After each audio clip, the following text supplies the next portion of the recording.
Sir, আমি জীবনে অনেক দুঃখ দেখেছি, অনেক অপমান সহ্য করেছি, কিন্তু কখনো নিজের স্বপ্ন পূরণ করার জন্য নিজের বাবা মাকে প্রেশার দেইনি।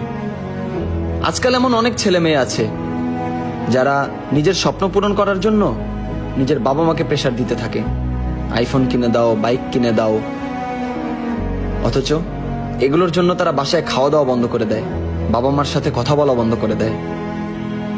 স্যার, একটা মিডল ক্লাস ফ্যামিলির বাবা কিভাবে টাকা কামায় সেটা আমি জানি। তারা সারা মাস খাটাখাটনির পরে 15 থেকে 20,000 টাকা ইনকাম করে। তারপরও দেখবেন সবকিছুর পরও তারা নতুন জামা কাপড় কেনে না, আমাদেরকে কিনে দেয়। স্যার, মাঝে মাঝে মনে চায় আগুন লাগাই দেয় ওইসব ফোনে আর ভাঙা ফালাই ওইসব গাড়ি, যেগুলোর জন্য আমার বাবা মাকে অপমান সহ্য করতে হয়।